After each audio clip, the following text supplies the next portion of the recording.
So welcome to the series on resilience. If you remember, we're going to use the model and acronym SUPPORT, and we're going to go with the first S in the segment, stress hardiness. So what is stress hardiness? It's a personality characteristic that enables you to stay healthy in stressful circumstances. It includes a belief that you can influence outcomes, be strong, leading influence. Are you fully engaged and committed in your activities? You have a positive view of change. We call it embracing change. Change is happening constantly. Do you resist it, or do you say, yes, I welcome it, even with its challenges? And so stress hardiness is based on that. Well, what kinds of change are we talking about? Change happens all the time in small ways, big ways. We're going to concentrate on the big ways for you and your major stressors, major challenges, and we're going to call this the perfect storm. Your perfect storm. What is a perfect storm? It's the culmination of heightened stress, economic pressures, and low resilience factors. So we're going to work with these and give you some practical ways of assessing your own perfect storm. By the way, perfect storm may be in your workplace. You may have perfect storms at home. And so you get to pick and choose and use this through time. Let's get practical. People get on an endless gerbil wheel. We're called creatures of habit. And that gerbil wheel has us thinking the same things day after day, feeling the same things day after day, and acting in the same ways. And so we get to produce the same results. Well, that's not going to change your life. What we want you to do is to get off that gerbil wheel. I'm going to suggest that you actually write down what we cover in this course. Not keyboard into a Word document, but actually write with your pen. Studies say that will help you to really get into all aspects of you and be stronger. So there are 4 aspects to the perfect storm that we suggest you write about. You can do this individually. You can have a learning partner, an ally. Could be at work, could be at home. You can get the whole group to do this, but here are the 4 areas that we'd like you to write about. The number 1 is about facts. What are the facts in the situation that's causing you challenge, that feels like pressure and stress?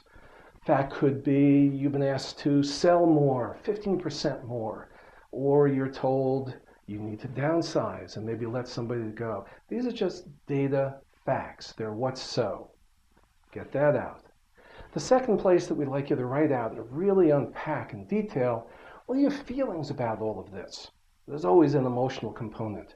Are you angry at the situation? Write that down. Are you fearful? Maybe you don't think you can meet that 15% sales, or you'll have a tough time laying somebody off. Are you angry? Are you frustrated? Get all the feelings and write them down. It helps to clear it out. There's another piece here, number 3, and that's body sensations. I like the phrase, the body never lies. Our body reflects that which is going on in our heads and in our emotions. And so we do what's called a body scan from the top down. And just notice what your body's saying about this perfect storm and its stressors. Do you get headaches more recently because of what's going on? Maybe your jaw is tense or your heart beats faster when you think about it.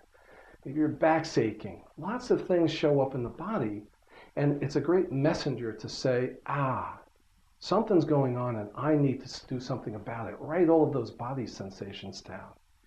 And the 4th area is mental judgments. The ego is always at play, and we want to give it a voice. Let it say, I think this stinks. I think they're being unfair. What jerks to not recognize my worth and value. How stupid to think I could sell that much more. Whatever it is for you, write down the judgments that are coming out. Look at your personal pressures too, because what happens at home affects what happens on the job. Everything affects everything. Write down, do you have things going on with your mate? Do you have a teenage child or a young child? You have circumstances out there that are also affecting your ability to be strong during stressful times. Write them down. The last piece that we want to encourage you to get a real good inventory about are your personal strengths, because it's the strengths that are going to allow you to tackle, challenge, meet head-on the pressures in the perfect storm and the challenges of life.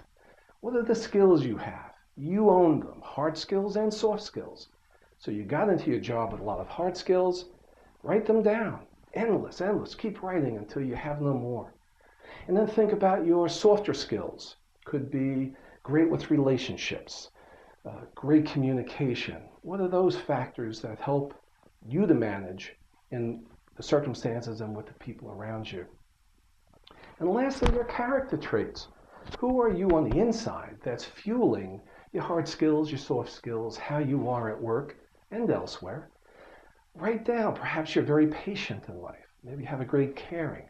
Maybe it's courage that is a hallmark of you. Other people have noticed that about you. List out all the character traits. Don't be shy. This is the time to claim the inventory of your inside, because these are the skills and the traits that are going to serve you from now and through life with all of your perfect storms, the one you're probably dealing with now and the ones you're going to deal with as life moves on.